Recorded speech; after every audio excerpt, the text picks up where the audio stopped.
Kiss FM. You could also tune in to watch us on Flow 117, Kiss FM Radio, the Caribbean Hot TV mobile app, and the Caribbean Hot TV Facebook page. We are also on the Hot 7 TV plug and digital antenna. We will be with you up until 10 p.m. this evening, and it will be a hot show. So you want to make sure that you tune in and you keep that dial. Over to you, Henix. Merci à Ville Bagaille car chaud ici et puis aussi à Saint-Vincent de Carré côté Bagaille a changé. Bienvenue pour dernier programme là pour l'année ça là. Election countdown pour 2025 comme ça l'élection c'est le 1er décembre. Vous pouvez regarder ça à ce Caribbean Hot FM et à ce plug and play, à ce aussi Kiss FM et puis chacun des mobile app pour voir ça là. Donc moi c'est Henix Joseph pour attendre moi plus moi qui moi Mr H et puis moi là et puis Région Montout. Bon, tu me prends une petite apologie parce que nous avons commencé tard, on là c'est pas tes fautes non. Pour ça vous l'avez fait bagaille comme ça, de l'air bagaille pas marcher bien manière ou toi ouvrir marcher. Mais ça pas de problème, ça pas empêcher la rose bouiller. Région, on nous commencer et puis élection en service. Ils sont Ralph dit qu'il a venu ici, ici it doesn't look like we're going to be seeing Ralph because right now, as it stands, Henix, we have the NDP with the political leader Godwin Friday having 10 confirmed seats so far, and the ULP with the leader Ralph Gonzalez only having 1 confirmed seat. And that is all. I think that is his seat. He retained his seat. He retains. Yes. And of course, SVG has 15 electoral districts, which would mean 8 to win and 10 to 1. Oui. That already means. Oui. Anticipé dis-moi NDP il gagne 12 et puis Ralph seulement gagne 2 seats tout seul. Ishli Carlos. Which was another surprising thing. Yes, Carlos Gonzaga lost his seat, and he is the son of the outgoing Prime Minister Ralph Gonzaga. Very interesting. Friday, but she gave us a Friday. So Godwin Friday is going to have a very happy Friday. We're seeing the code yellow. We're seeing the change. Remember in the beginning of our series, we were mentioning the change in the Caribbean region where we saw Jamaica Labour Party, but which is affiliated to the United Workers' Party here in St. Lucia, which is a conservative party, retaining power. We also saw the Trinidad. Yellow Party within Trinidad taking over the Labour Party, and now we're seeing a historic change in St. Vincent's history because St. Vincent has been under the reign of the ULP, the Labour Party, over there for 5 election cycles. That is a total of 25 years with Ralph as Prime Minister with this party in power. So historic moment is happening in SVG right now as we speak. We are seeing a new incoming party, a new incoming minister, and also a very in defeat of the son of the outgoing Prime Minister, Camelo Gonzaga. Et puis ça qui est très intéressant, la 2-3 années qui passent, moi j'étais servi ça. Et puis Ralph t'es blé by Camelo à tête partie.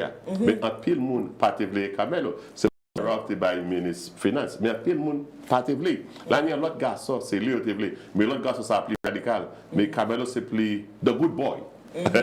Et puis c'est mon qui a dit Ralph pas partisan qu'il a.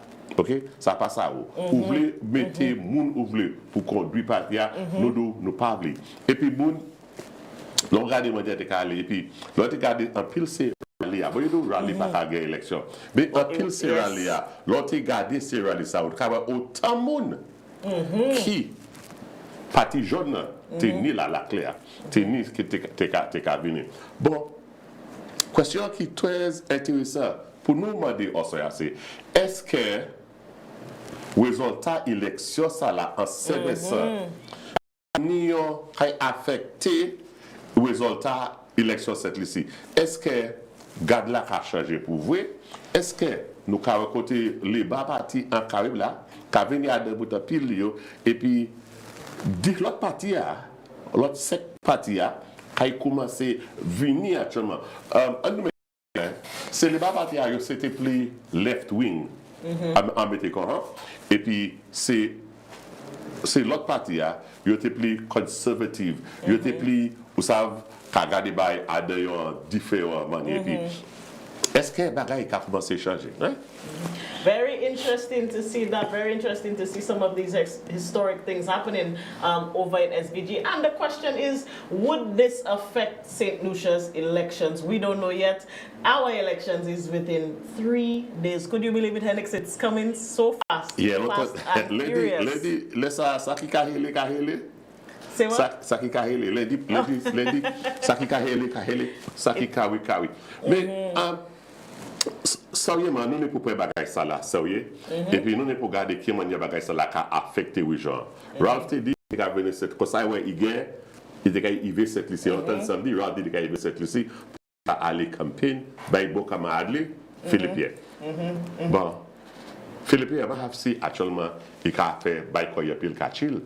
Est-ce que manière nous te ka aller bagaille nous te ka dit manière bagaille te ka bon nous supposons une élection tout de suite en La Grenade, ou supposé qu'il y en Barbade, et puis peut-être qu'il y en Dominique. Bon, La Grenade et puis Dominique, ils sont là et que tout ensemble. Est-ce que La Grenade a changé? Est-ce que Dominique a changé? Barbade, nous avons regardé ce ça a fait. Et puis, ces discussions, nous avons chaîne discussion.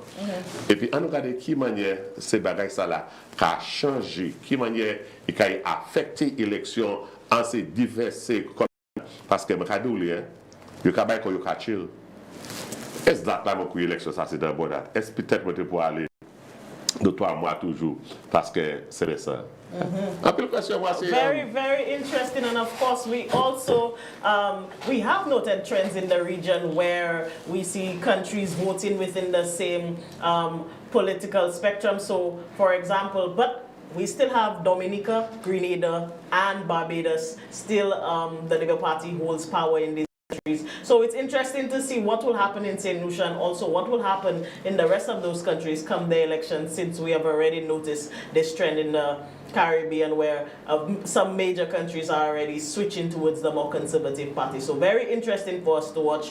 We're paying attention to what's happening in our region, and of course we want to pay attention very closely to what will happen on Monday the 1st of December 2025. So Henix, just to go through a bit of especially for the new voters, persons who have never voted before, what are some of the things that you should bring with you on election day? Card identification, puis qui c'est ça ID cadeau, qui c'est choka code loto, licence loto, et bien passeport. Bon, même si il a expire ou ça vient et puis bon, ce pas les pièces c'est 4 ça là, mais non à oui ou ça vient voter toujours depuis yon en qui travaille en dedans là, madou c'est agent. C'est mon qui travaille, qui est comme employé par Electoral Department. Depuis, il y a ça dit oui, je connais Henix Joseph, et puis ça c'est Henix Joseph, il y a qui t'a voté. La part de pièce bagaille qu'on bail expire, pas ni ça. La part qu'on moi pedli, ça venir voter. 10% cette lycée et pour ça ou registrer. Soit on connaît les mots NIC et bon les mots carte registration. Vous pouvez venir, vous pouvez dire ça, vous pouvez regarder, vous pouvez dire ça c'est Henix qui est là, et puis vous pouvez quitter voter. Bon, vous passez à entrer, et puis mobile, parce qu'il n'y a pas de monde qui a dit ça a dit, vous pouvez identifier porter pour montrer faire ça. Vous passez à entrer, et puis pièce, c'est bagaille électrique, ça là, vous pouvez prendre en bas, et puis venir voter. Bah oui. Bon, mais je ne pas en chaitan au soya parce qu'il y a 9 heures. Ça nous a fait bien bonnet. C'est ouvert ligne là et puis moun ça a commencé pour nous actuellement 450-0777. Pas dit ça. Yes, so on election day, first of all, we want to check that our names are on the voters list, and the voters lists are available at the various constituency offices. The electoral department website also has a virtual list that you can also check, and on many community notice boards, police stations, fire stations have access to the physical copy of the voters list. And if you do not get access to the physical copy, you can also go on the electoral department's website to verify that your name is on the list. On election day, of course, you want to bring with you your national ID card, preferably. However, if you have your passport or driver's license, these pieces of information will also be accepted. Even if it is expired, you can still vote using the expired national ID card. In addition to that, if you for some reason have no ID, no passport, and no driver's license, you can present yourself to the agents that work for the electoral department of St. Lucia. Present yourself, present your information in terms of your NIC number or your electoral number, and they can verify that you are who you say you are based on their, of course, their database and information to give you the opportunity to vote. But you want to work with your national ID, most importantly. So now, when you come to the polling station, when you have identified your polling station and you come, you stand on the line, you present your ID to the presiding officer. Once you enter the room, they will give you a ballot and they will explain to you how to vote, the process to vote, and they will hand you your ballot and allow you to go within the station, and then you put your X, a clear X, by your preferred candidate. And of course, we will have a video up in a short bit just to show you what is considered an X and what is considered a valid ballot, after which you will fold your ballot and place it in the sealed ballot box and dip your finger in the electoral ink. And of course, our technicians, we have our video just to go through what is considered a valid ballot in the St. Lucia general elections. Let's have that video.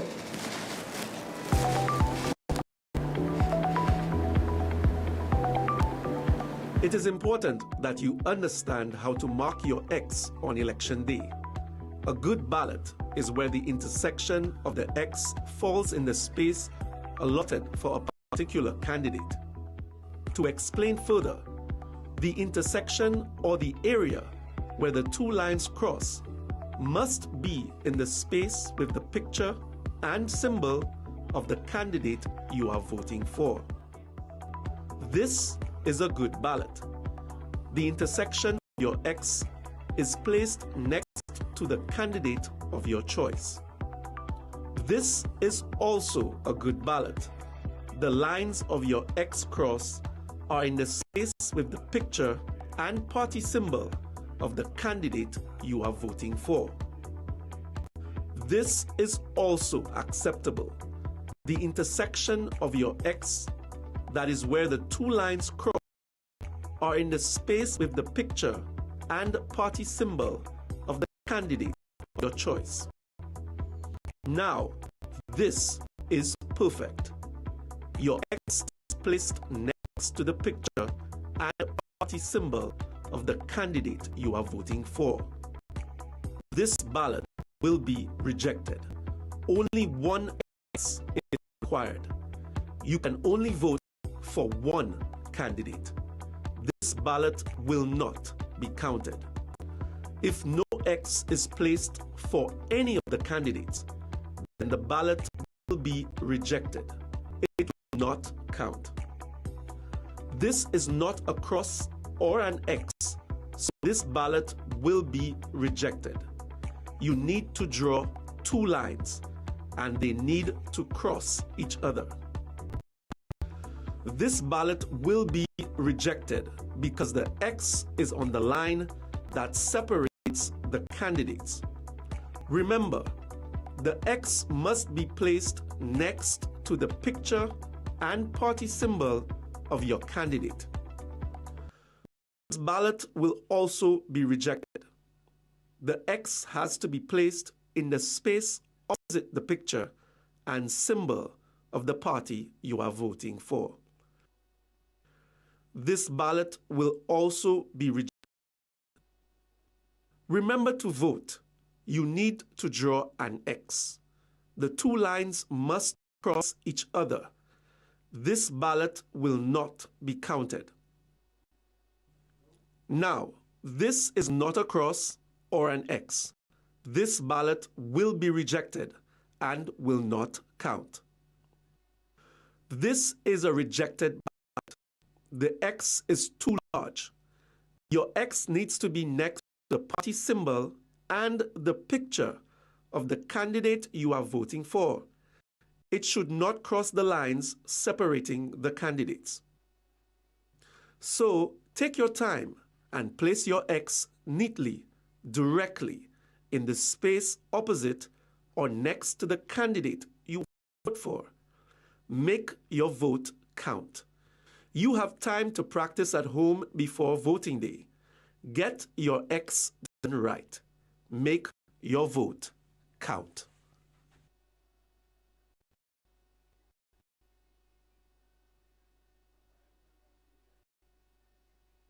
Ok, merci un peu. Mais malheureusement, il n'y a pas ni advertissement ça là en créole.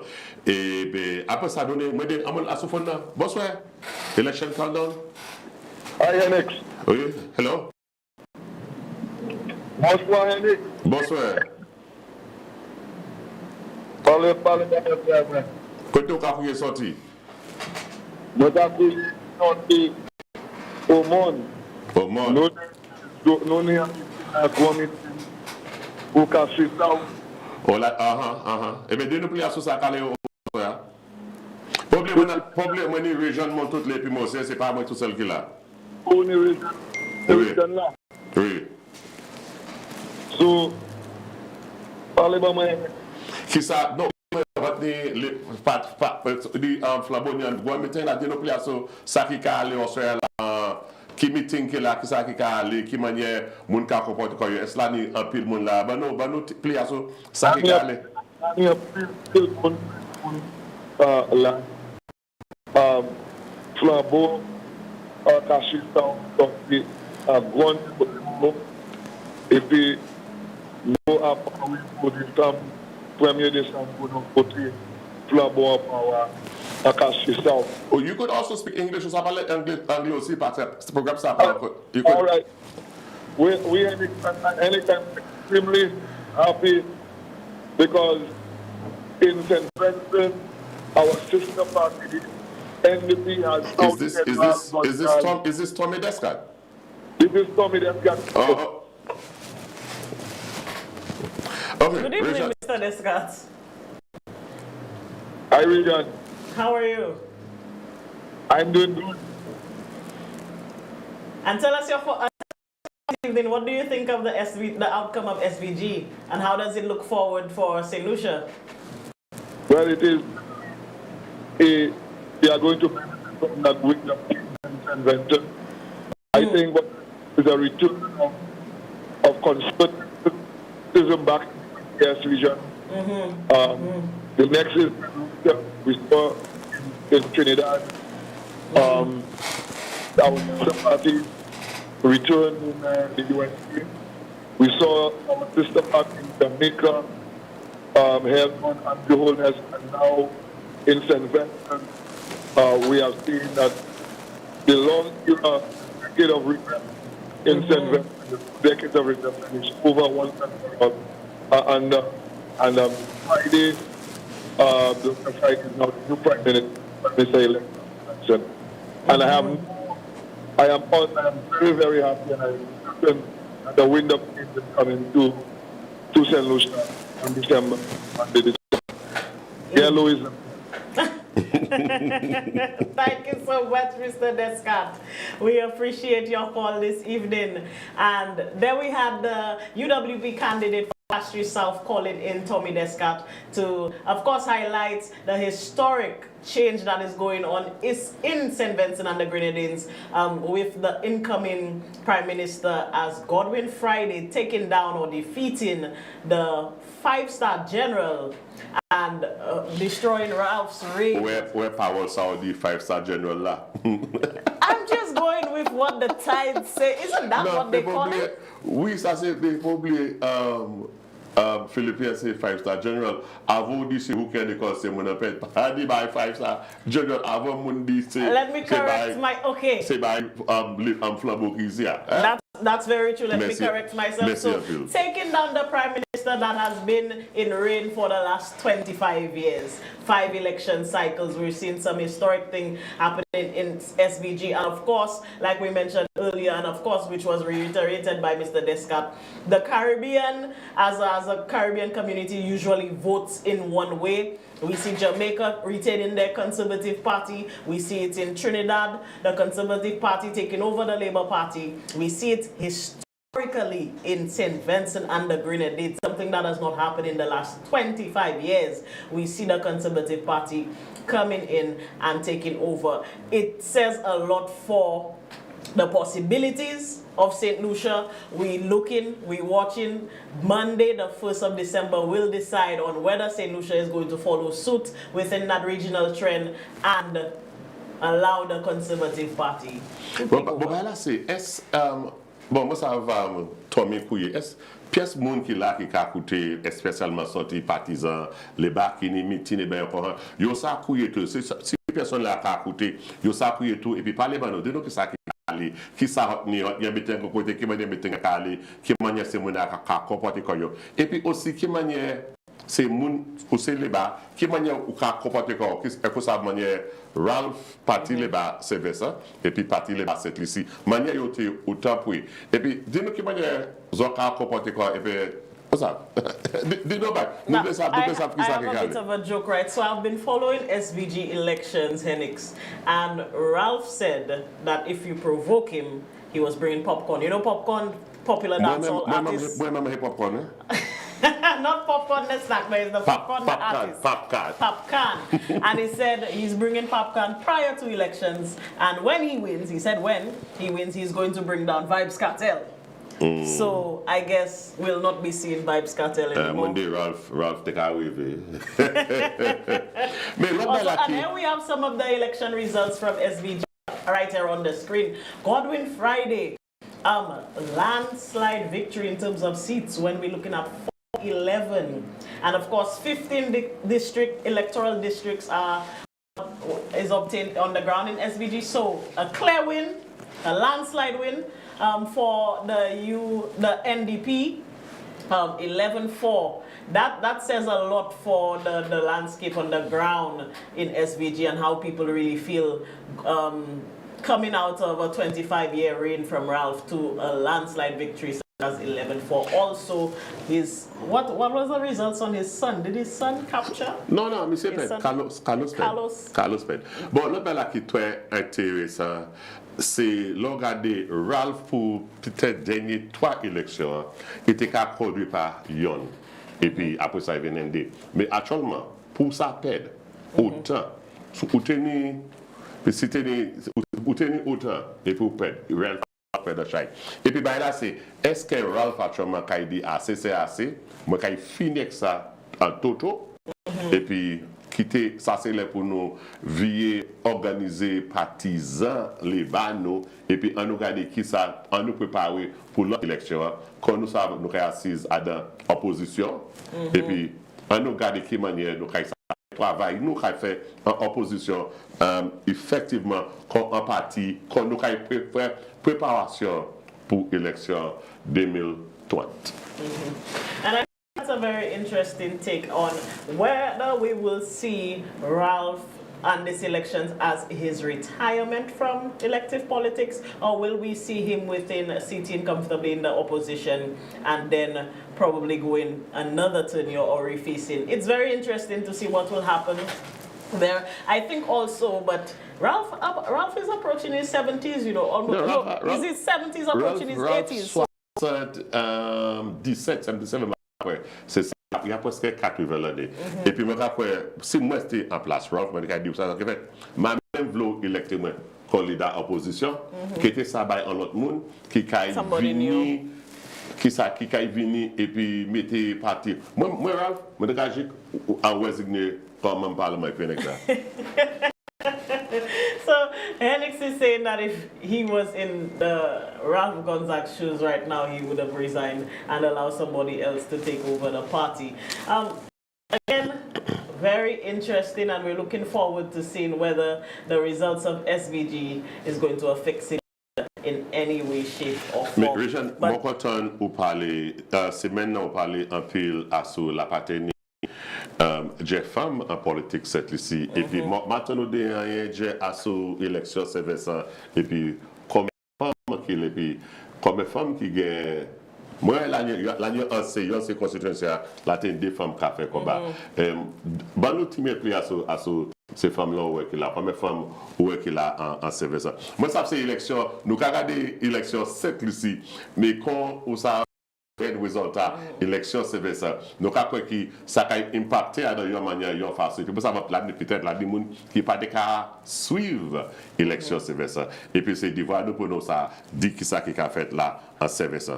Right. So I'm seeing right here on the NDP, they ran female candidates, and both female candidates seem to have won their seats. And on the ULP, from what I'm seeing, there was only there was two female candidates as well, and neither of them succeeding. But again, it comes back to what we were discussing a few episodes earlier on the involvement of women in politics. We see women as canvassers. We see women preparing the rallies and organizing the rallies. We see women getting the data and putting the data together for the manifestos and what have you. But whenever it comes to candidacy, when it comes to sitting in Parliament, the House of Assembly, this is when the presence of women is almost absent. And we see it reflected a lot in our small island developing states. So, and I think also it's important that the other half of the population, because represent the more significant portion of the population. I think in St. Lucia it's about 52% of our population are female. However, when it comes to governance in our political system, we see less than 10% of women being involved in that sector. And I think it shows a progressive move for any country to have women within their political space. It also brings a perspective within the political space as women would push forward, especially when you speak to gender issues, when you speak to issues affecting mothers, when you see issues affecting women in particular. To bring those conversations to the table, a woman needs to be the driving force behind a lot of these conversations and initiatives. So representation is important in all sectors of society, and if we see, and the issue I have especially is that it's not that women are not there within the political space, they're there, but they're at the lower levels. So we see them as the general secretaries, the PROs, and the treasurers. But when it comes to even chairmanship of the party, chairmanship of the branches of the party, we're seeing penetrating those seats, those power seats. In addition to that, another segment of the society where I think that could get more involved with the leadership and governments are young people. We are not seeing a very deep penetration of young people, although I noted in St. Lucia's election, I noted about seven candidates within their 30s, which is a good sign. However, but I still think that a lot more can be done to integrate youth leadership within and I'm speaking to both political parties here, because I think an issue we have in St. Lucia is succession.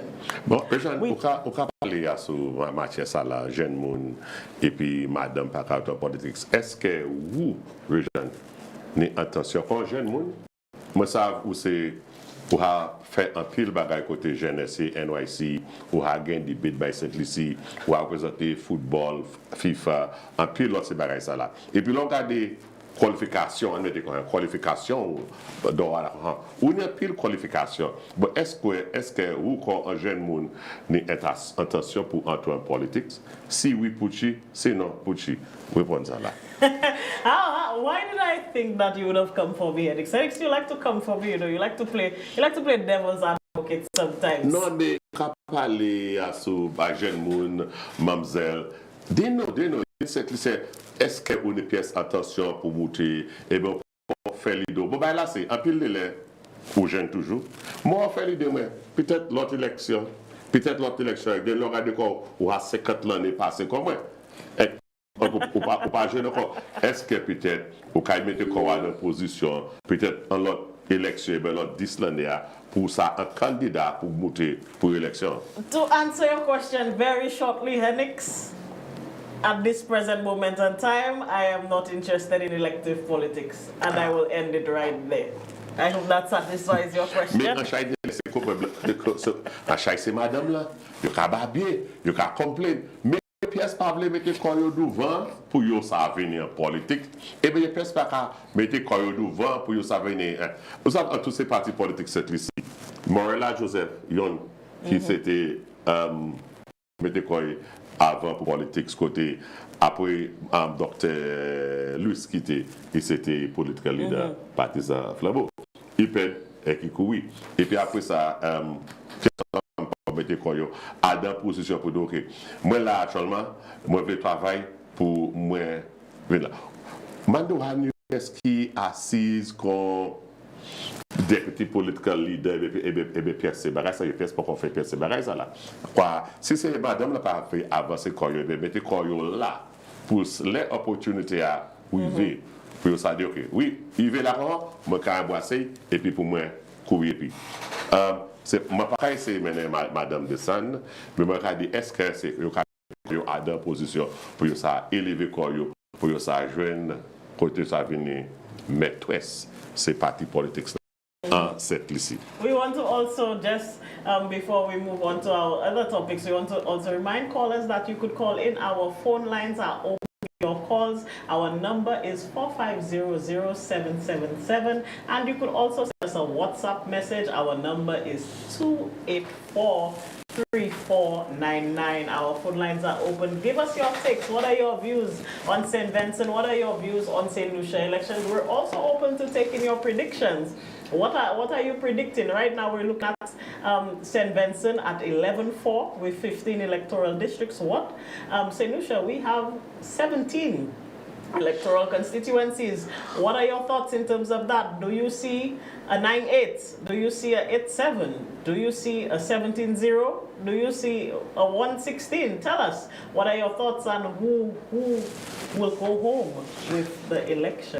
Bon, avant nous aller ce côté ça là, l'année en développement qui fait hier soir, côté nous Dr. Claudius Preville, il monté et puis il a supporté bébé, puis il a des dernières élections été supporté Dr. Virginia Poyot, Dr. Poyot et puis il a dit qu'il a supporté les bails.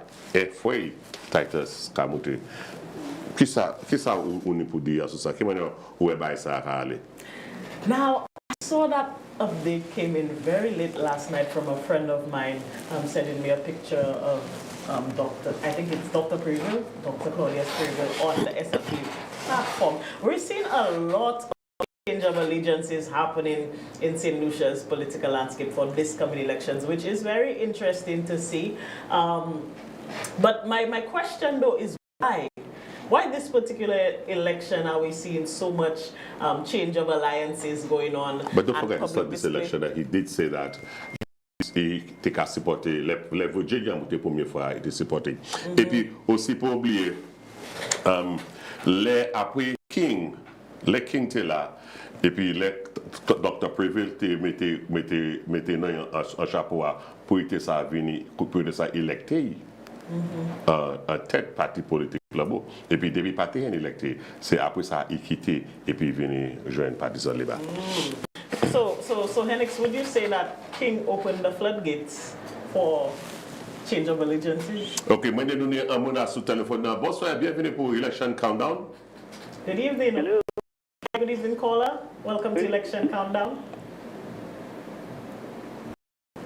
Yes. Yes, that's power of Manila. Monsieur Claudius, conseil we apatia, met to apatia, metino leader, it's a big ça va faire. Là, la élection pour ça, mon apotali, so am téléphone, laisse-la, fâché pour pas que tu es fâché. Qui fâché foi. moun sa se mwen kalite logay, kalite pride, apre sa narcissist. Elle n'a pas regardé pour lui, il fâché.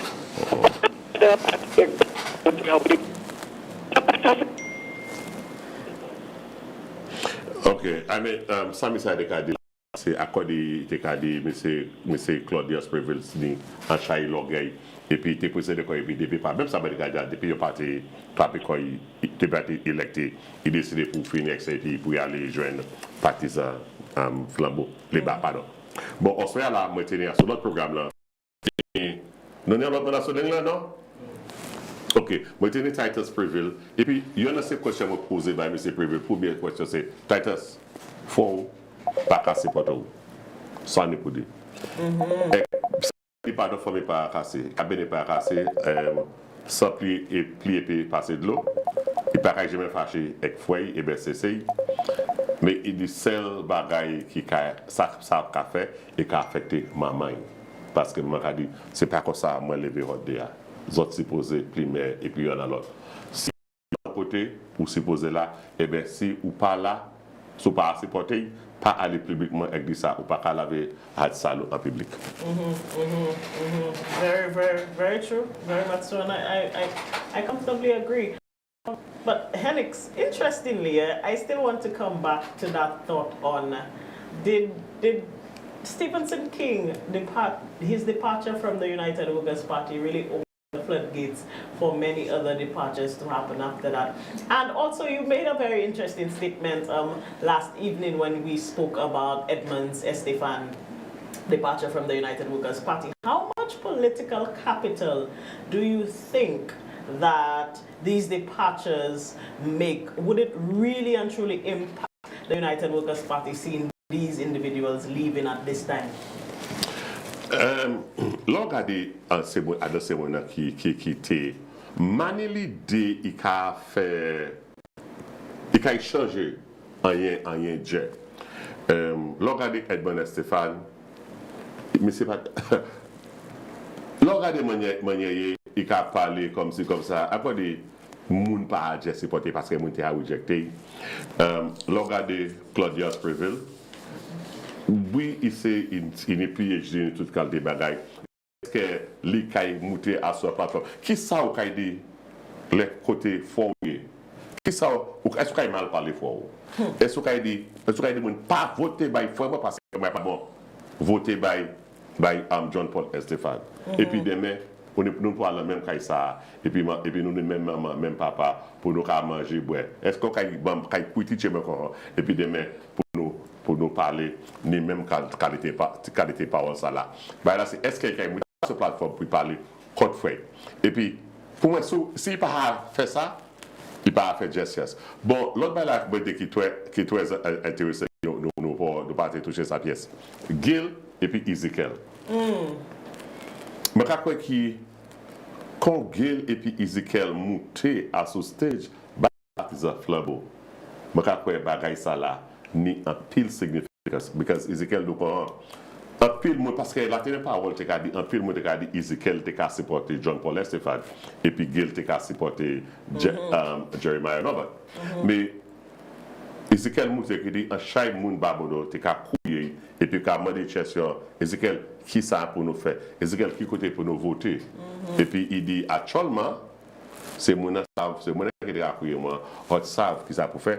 Et puis dit, Ezekiel Joseph qui a endossé Titus Leo Preville pour candidat flambeau qui a monté en élection ça là. Et puis moi après ça là, ni un pile significance. Moi après souhaiter faire ça à sous plateforme John Paul Estefan, moi je dit oui.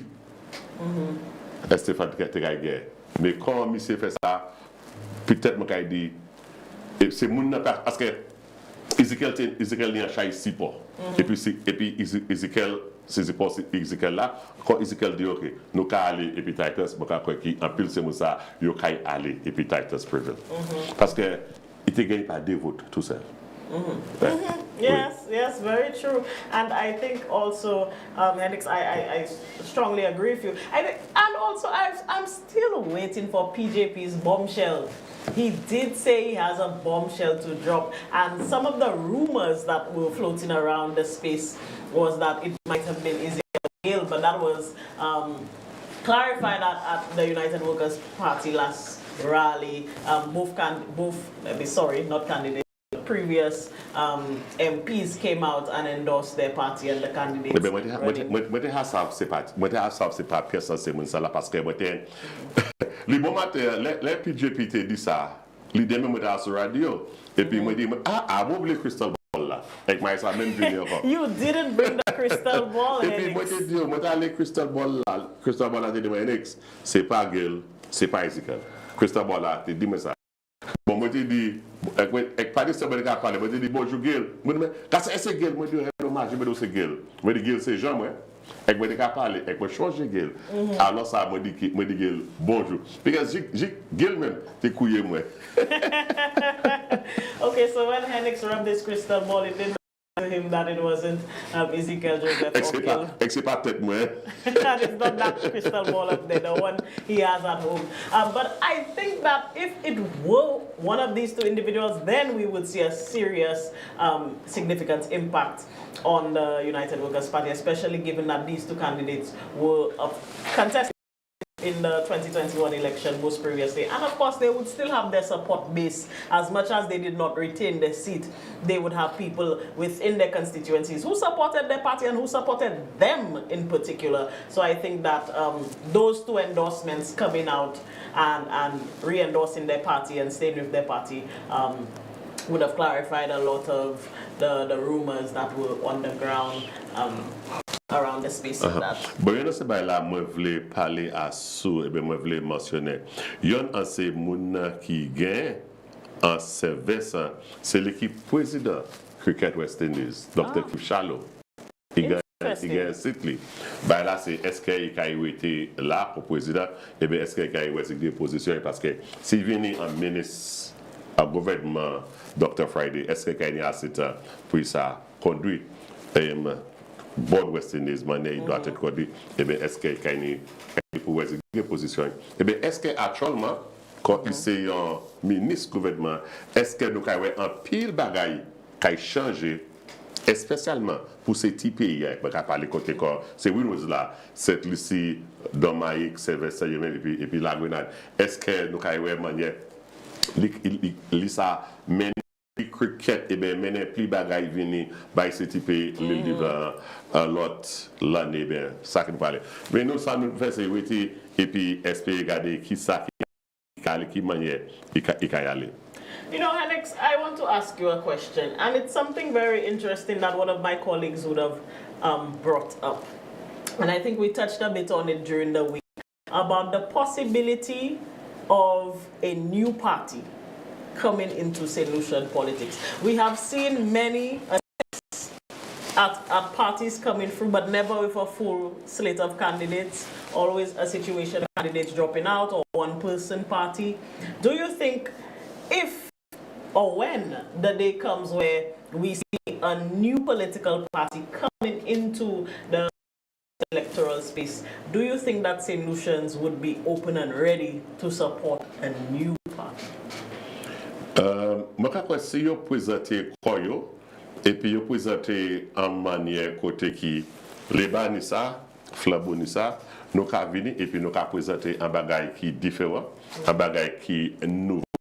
Et puis, si vous parlez parole, cette lycée vétérane. Si vous parlez parole, jeune moun vétérane. Si vous parlez parole, côté moun chambre de commerce vétérane. Si vous parlez parole, côté moun qui en usine tourisme, moun qui en secteur business. Si vous parlez parole là, c'est moun ça là vétérane. Si vous fait ça, je crois qu'il y a une élection. Et puis, aussi, là, c'est si un des partisans qu'il a, si nous avons un de ces gens qui a quitté, et puis ils ont formé partisans, et puis ils ont parlé à des fois parole, je crois que ça a avancé cause pour nous, ça ni à partir de Vénéguer. Nous, quand nous avons été fait en Dominique, nous avons United Workers Party à Dominique, parce que c'est Freedom Party, et puis Labour Party, et puis Freedom, et puis là. Bon, bah là, c'est United Workers Party était là, et puis Freedom, et puis SLP Dominique, ils viennent United Workers Party à Dominique. Et puis actuellement, Freedom Party a presque croisé. Dominique Labour Party croisé Freedom Party. Et puis actuellement c'est UWP à Dominique et puis DLP. Ou attendre non Freedom Party, ça c'est ça à Mamouteni. Mais yo là non tout seul. Il n'y a pas de pièce significance. And I think for me in the building up of a new party, if there are individuals who really want to be taken seriously in the St. Lucian landscape and bringing forward a new party, that it wouldn't be something that would appear only in an election year. I think a new party would have to be doing the groundwork directly from the 2nd of December 2025, projecting for the next election. You would have to be out there on the ground doing the work, mobilizing the people, because putting together a of 17 competent candidates that will be well received by the communities is not something you do in 1 year. Yeah, and there is a build-up that must be done. So if you are serious about a new party coming into play, the way you start now for next election, put out your candidates, put out their causes, what are they doing, what are they bringing to the table, let them work the ground, and then by next election, people have seen you, people know you, people know what work you've done, what you bring to the table, and then now I think a St. Lucian audience will take you seriously. But let's take that call. Caller, good evening. Welcome to Election Countdown. Yes,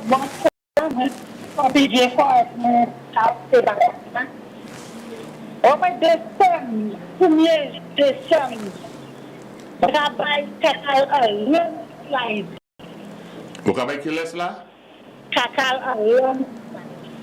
So ça, vous dites ça, vous dites Kakal Kagé, en vieux fort? Non, moi déjà Batista. Oh, Moussa, ok. Bien compris ça. Vous savez parler anglais aussi parce que un programme ça là c'est pas seulement créole, hein, parce que nous sommes région de tout. Comme ça, moi c'est un homme créole et puis moi là qui parle créole parce que nous sommes capables qui parler anglais puis créole. Vous savez aussi parler anglais, si vous voulez parler anglais, ça pas un programme créole tout seul. Okay, all right. So I say when I come from Malata, I go down before. I'm from before. I give in Kakal a long lot. And what's your take on the rest of the constituencies, caller? How do you see? Danny Butcher giving a long time. Okay. We're ready for them. And your take overall, how many seats would you say that your preferred party would be claiming? I say about 8, 9. 8, 9. So you're saying it's a close election, but you're going home with 9 seats.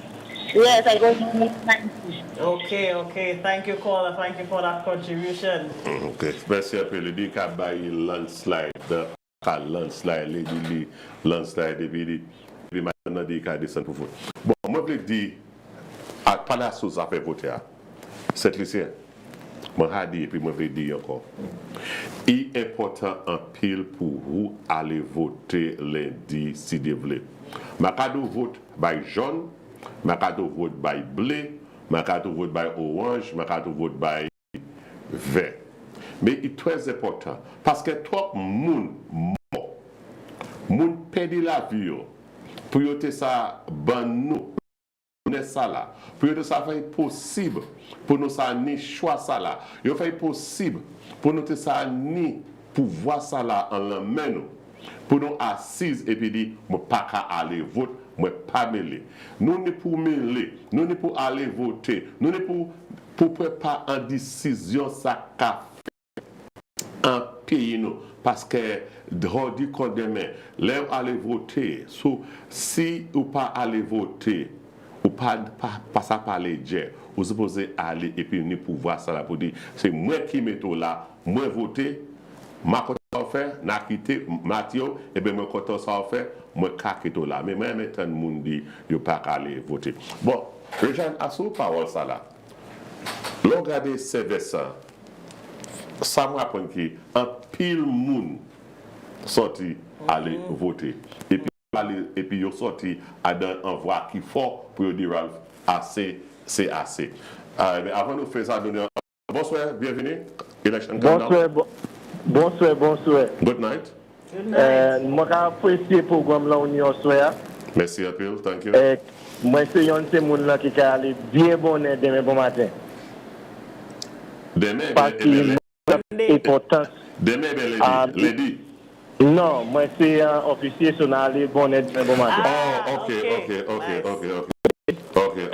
Moi, je connais l'importance de l'élection ça. L'élection ça, il y a un chay bagay pour nous simplifier, garder about. Nous, il faut garder about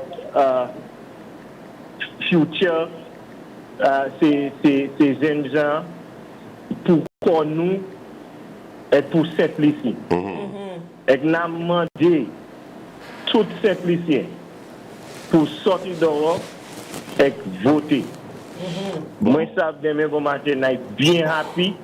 Je vais aller parce que moi, ça, qu'on a mis petit quoi pour Babou. Merci, Ancha. Bon, est-ce que ça pose une question pour vous? Allez. Moi, ça, le Premier ministre a dit, Habaï, police, un pile équipement et puis un pile matière, il y a besoin en travail. Qui manière moud là en force là et puis qui ça force là qu'a dit à sous élection? Qui côté yo ka aller? C'est moi qui suis comme ça. Et vous avez compris. Moi, pas un police officier, mais moi, c'est un officier. Je travaille dans un lot organisation. Bon, moi, c'est que travail pour bénéfice, moi, pour bénéfice santé, moi, bénéfice pour jugement, excellent qui a venu derrière moi. Ok, ben, moi comprends parole là, on peut parler. Vous comprenez moi? Assez bien, oui. Et moi, ça, demain bon matin, moi, je suis happy. Okay. Parce que les moi match de ça, et je match avec les épaules moins haut, et je sorti avec les épaules moins haut. Parce que moi, ça, moi, pas qu'à faire pièce bagaille qui rond, n'a fait bagaille qui doit. Okay. Merci, Oshai. Merci, Apil. Thank you very much, caller. Bon, l'année by so you got tomorrow is Friday. Tomorrow is Good Friday in St. Vincent, and Tuesday will be Tuesday in St. Lucia. Moun ka di Apil bagay asu Facebook, vous avez you can debate diverse manières. Very, very interesting. And of course, callers, we welcome, of course, your calls. This is the last episode, unfortunately, of Election Countdown. However, you can tune into Hot 7 TV on Election Day, as they will be having the Election Night Showdown, where you can tune in and follow us and stay tuned as to the results.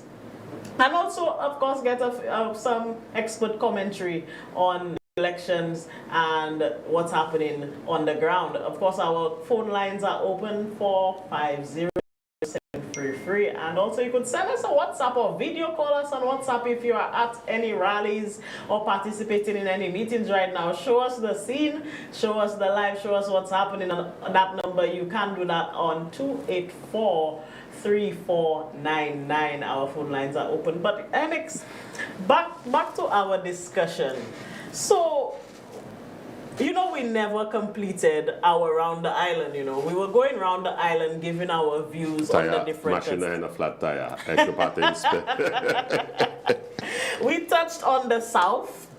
We spoke of the East Coast, but we stopped somewhere. I think we stopped on our way to Labrica.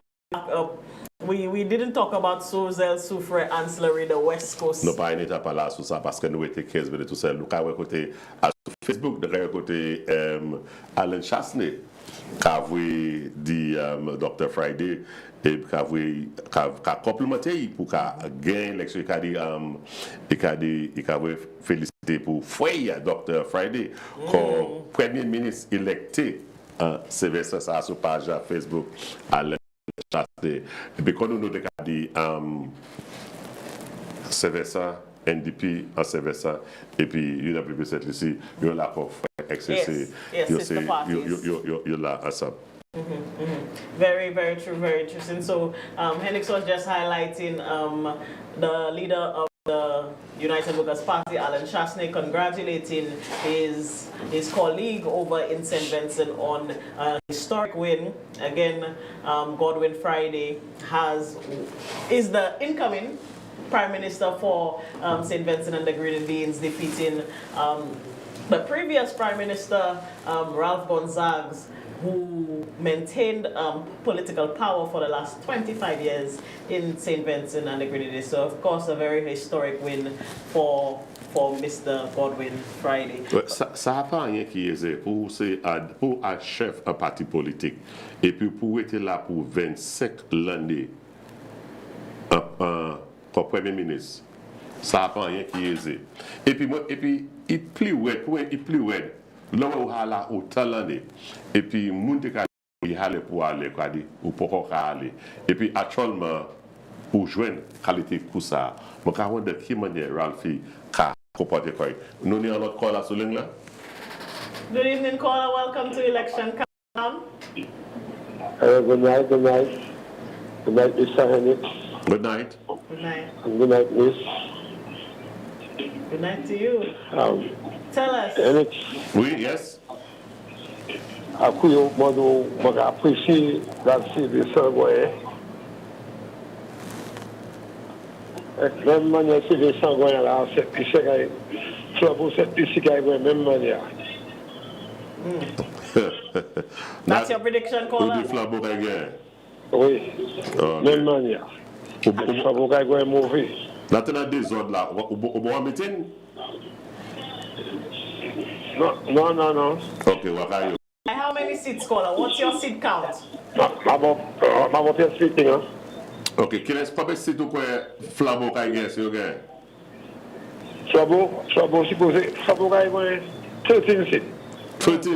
Okay. So, vous dites qu'il fait l'histoire presque même quand Dr. Friday fait un service. That's right, oui. Ok, all right. So, quel est 4 au Kabaï Liba?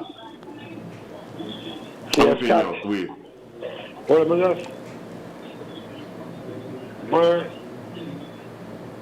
Oui, Trouble kay going.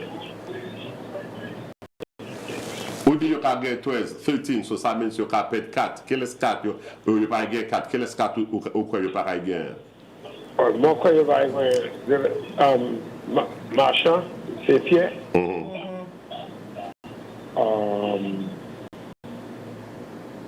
Rosili. Vieux-Fort, oui. Quel est Vieux-Fort? Non, Moussa. Ok, au cas de Flambeau qui a tout l'Est. Ok, all right. Et qui côté au cas où il est sorti? Cassie Southeast, guy all the way. Guy Joseph all the way. The working guy, the red guy, the working guy? Yes, the right guy, the working guy, and guy for the people. All the way. So it's a part for the people? Lisa for herself. Ok, fine, when you're bonsoir, oui. Ok. Right. Thank you, caller. You like to protect Henix. You need to stop. Non, mais c'est dit. Non, mais liquide, c'est ça. Nous n'est pas pour engager et puis poser question. Bon, nous n'est pas. Nous n'est pas questionner, nous n'est pas entrer en cervelle pour nous savoir qui catchit, nous pas catcher, moi catcher. Moi, là, presque c'est un docteur. Et ça, on a vu comme le docteur Joseph. Henix, you are a riot. But Henix, let's take a little talk about trends you've been seeing, things you've been hearing around the West Coast. Ancillary canneries, Soufriere, Sozel. What's the feeling on the ground? They do la vérité. Et puis, Nathan moun ka di Fédé kay antoué. Mais l'année autant à chaque moun ka do comme ça. Oui, yo pas de Wayne Girard, mais Wayne Girard fait travail. Yes. Ok, ou ka attendre ça. Ou ka attendre do Bradley kay wete là. Pas dit qu'il faut pas qu'on fait rien. Et puis moun do et puis ça moi et puis qui étrange en pile. Yo un moun di ko ouais, pas seulement mais moun kouye qui di ko qui côté yon c'est côté qu'il faut de quoi là. C'est qu'il faut dire Bradley pas jamais fait rien pour bay Soisey. Mais à ce plein fil là, gagne ball là côté qu'il faut tenir luncheon. C'est-à-dire qu'il mettait like. So si Bradley pas te mettait ces lumières ça là, si à ce fil ça là, ou pas de côté pour c'est ça là. So l'on vient dire il pas faire rien, mais en bas lumière côté là, c'est même lumière ça. Et puis comment il aura fait dire Bradley pas faire rien. Interesting, yes. And I think I've been hearing similar concerns on the ground. Many people believe that Fede might come back into the seat. However, it has been said that Wayne Girard has been working in the constituency. As much as we've heard talk about him being absent, his work is still felt and present within the constituency. So, answer Canaries. Bon parler sur bâtir ça là. Ils ont ouvert une station sous Kousek du fait, fire service. Bon, Wayne Girard est là. Mais Wayne Girard passe par le commande parlement parce que il a dissolvé le parlement, so pas même parlement. D'accord. Moi, quand nous avons un appel téléphone. Bonsoir. Good evening, welcome to Election Countdown. Ok, nous pouvons call ça. Bon, ben là, c'est est-ce que quand le parlement a dissolvé, est-ce que c'est même ça là, moun ça qui est tapé quand yo électé, est-ce que yo ça aller parler et puis pour moun ka adresser comme même parlement pour tel côté ou ça adresser comme un ministre gouvernement mais pas un même parlement parce que là pas de parlement encore. Yeah, it's questions to be answered when it comes to, and we have quite a few of these openings and ceremonies happening. Did you catch? It just came to me. Did you catch the opening of the bus shelter in Castries North today? Ma même derrière tout ça. Parce que ouais, chez Bismarck, ma monde dit c'est moi qui supporter King. I find election time to be a very interesting time. The opening of a bus shelter. Do you think that we need an opening ceremony for one single bus shelter? Northern Division, you can need a partial opening there. Mais, tant ça. Double bêtise ça là. Ok? Double ça. Élection c'est lundi. Si on est assez confiance qui vous a gagné l'élection, quitter ça passer et puis vous avez fait ces bagages ça là.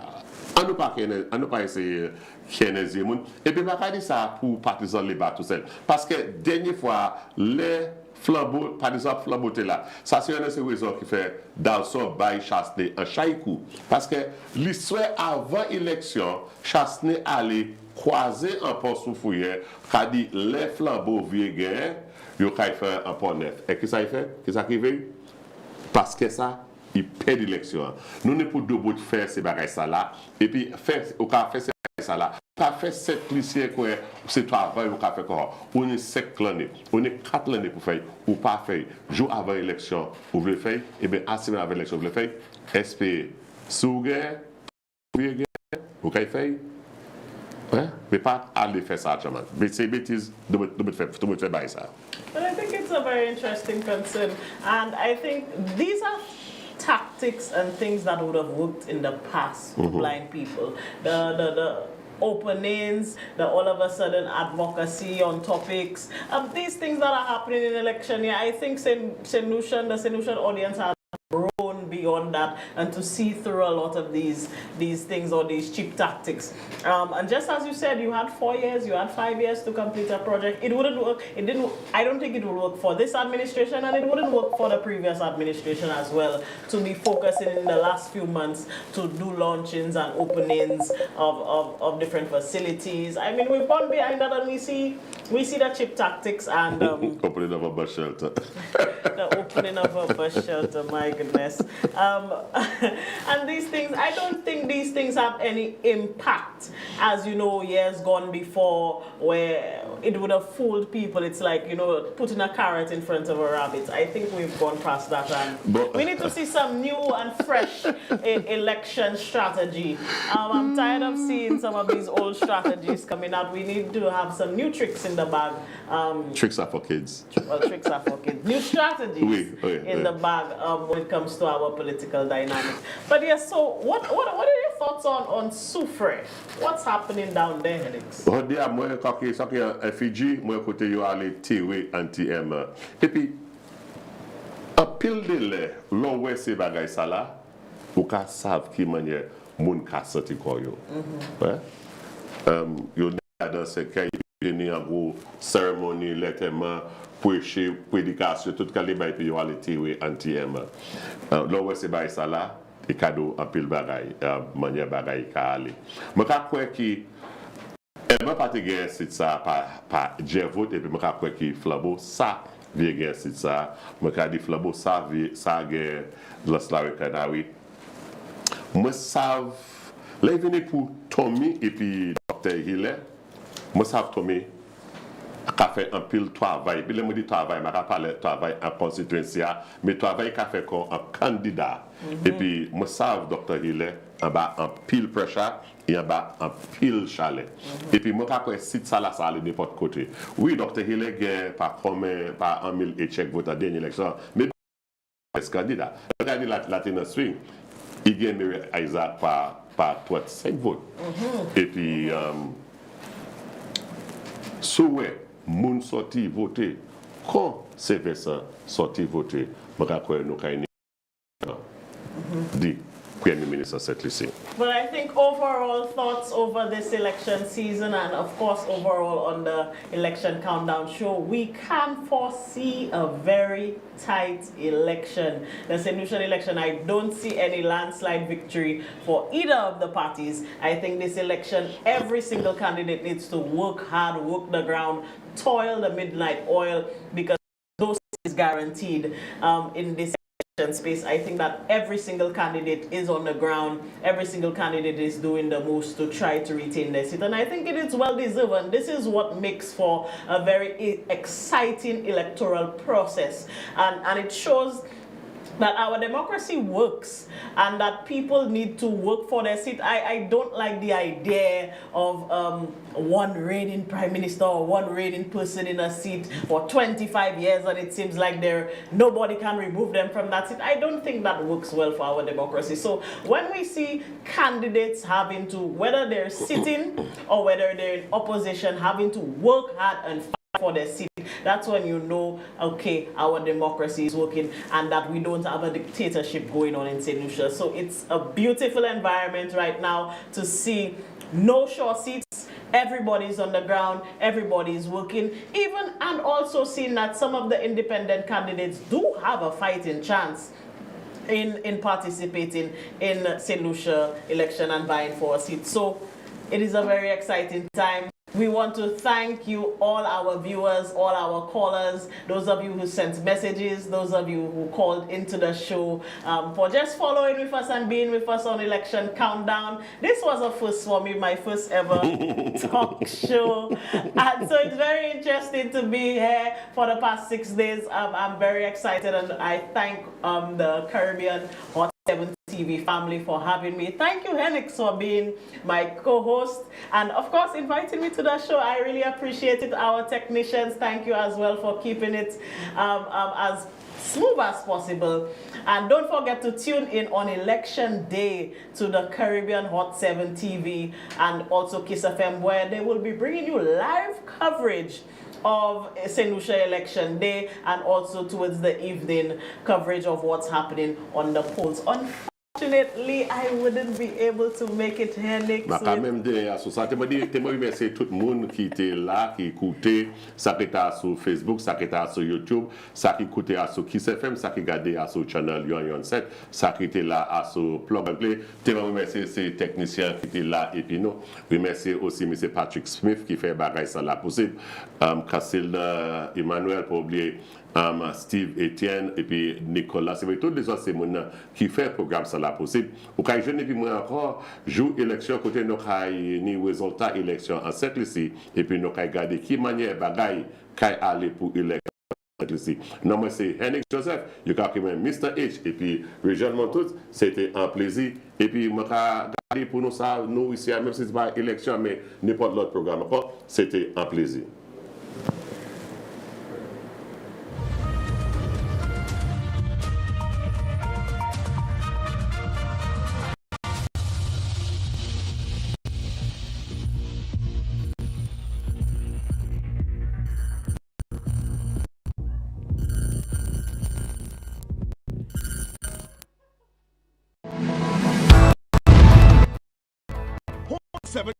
Is the rising star of television in St. Lucia with our